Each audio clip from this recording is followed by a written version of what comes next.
नमस्कार, जय जोहार। मैं प्रकाश अवस्थी आने आप मन कह कलाकार टूरा रिक्शा वाला संगी हो MM स्टूडियो कोरबा। ये चैनल ला आप अभी तक अगर सब्सक्राइब नहीं करे हो तो सब्सक्राइब कर दो। काबर की बहुत ही खूबसूरत गाना बना थे छत्तीसगढ़ी और बहुत सारा हमार लोकगीत अलग अलग एमा बहुत सारा आप चीज देखे बर मिली जो छत्तीसगढ़ी से ओत प्रोत है। तो आप अगर सब्सक्राइब नहीं करे तो सब्सक्राइब कर दो और बेल आइकन के बटन दबाए बर झन भूलिया।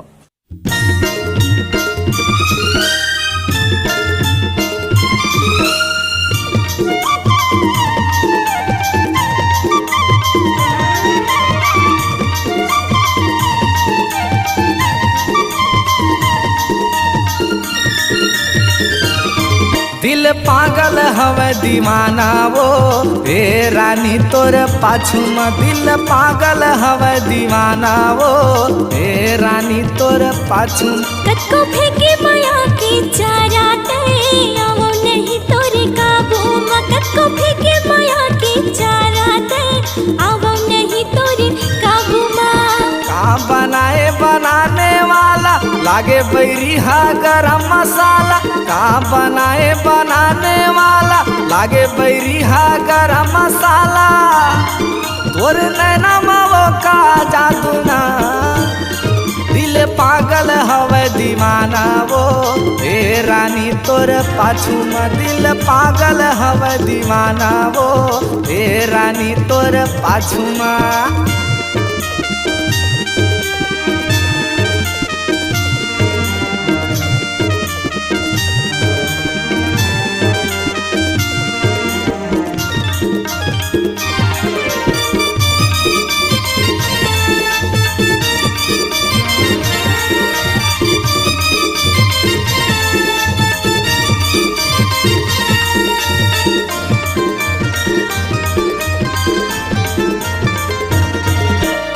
संग फंसाले मोला नहीं तो मोर संग तय फंस जावो।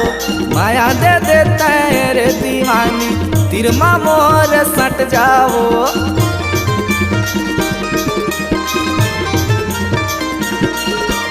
तोर संग फंसाले मोला नहीं तो मोर संग तय फंस जावो।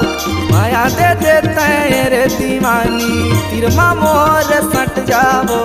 का बनाए बनाने वाला लागे बैरी हा गरम मसाला। का बनाए बनाने वाला लागे बैरी हा गरम मसाला। झन दर्शावो चलना बाजू में। दिल पागल हवे दीवाना वो ममता रानी तोर पाछू में। दिल पागल हवे दीवाना वो हे रानी तोर पाछू में। दिल पागल हवे दीवाना वो ममता रानी तोर पाछू में।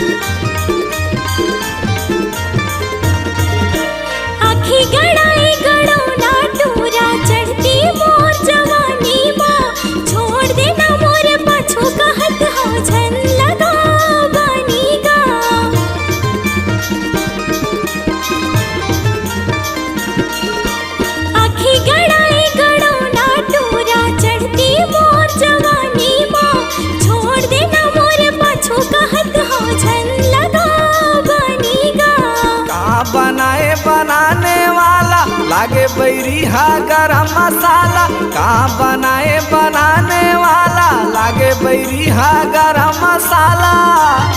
तोर नैना मावो का जादू ना।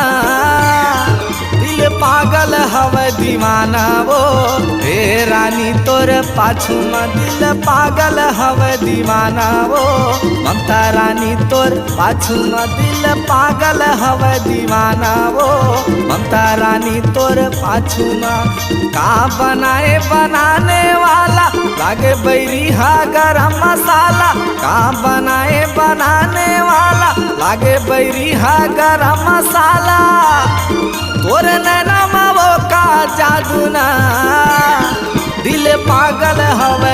दीवाना वो ममता रानी तोर पाछू में दिल पागल हवे दीवाना वो ममता रानी तोर पाछू में दिल पागल हवे दीवाना वो रे रानी तोर पाछू में दिल पागल हवे दीवाना वो रे रानी तोर पाछू ऐसे में ना